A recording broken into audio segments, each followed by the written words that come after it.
7h24, em Se Falando em Educação.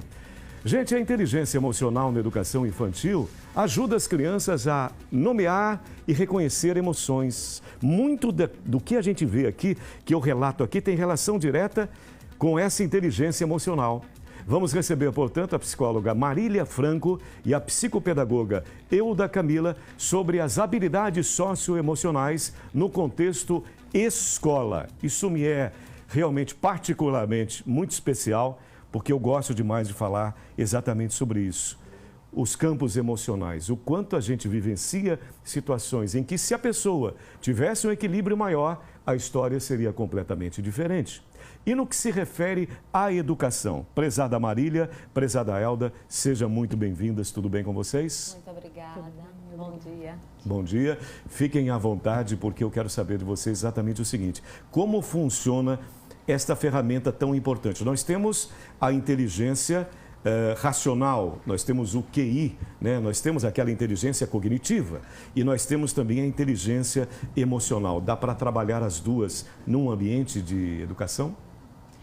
Sim, e isso é muito importante, né? Porque a gente precisa levar em consideração não apenas o conteúdo acadêmico que é levado, né? Muitas vezes a gente vê pessoas, né, mentes brilhantes, mas que não têm um equilíbrio socioemocional muito bem desenvolvido.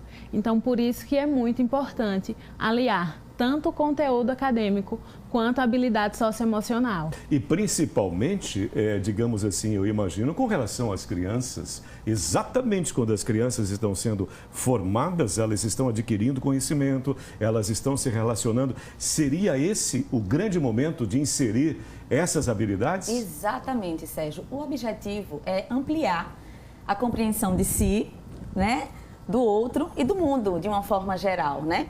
E quando a gente fala em escola, é o ambiente que mais proporciona isso.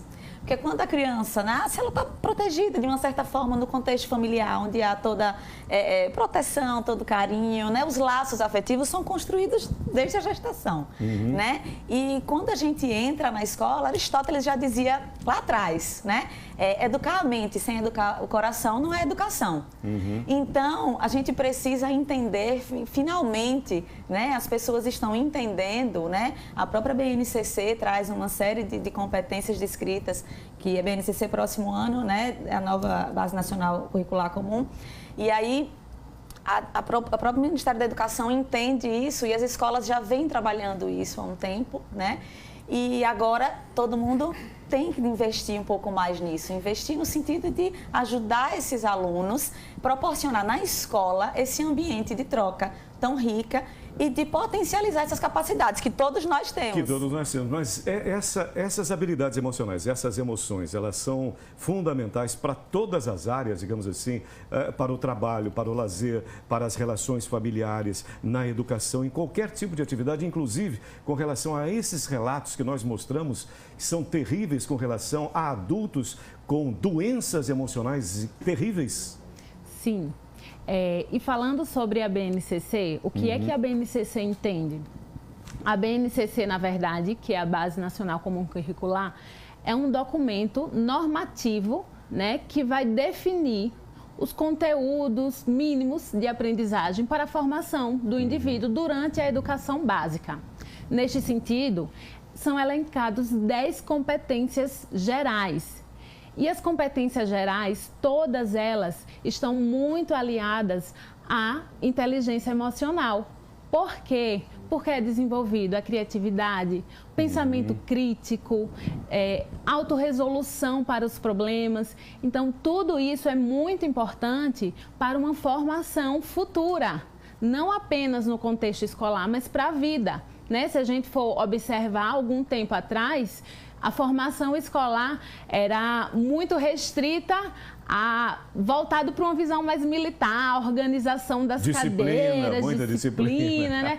Não que isso não seja importante, é muito importante nos dias atuais.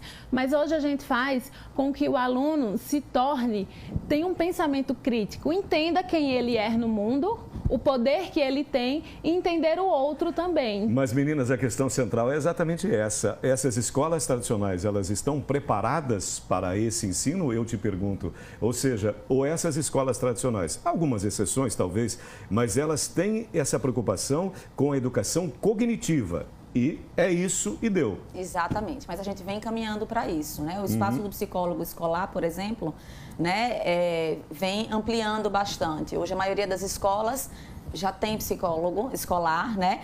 Ainda na rede pública a gente vem aí batalhando, né, para que isso seja inserido, que isso vire lei, né? Porque infelizmente as coisas funcionam assim.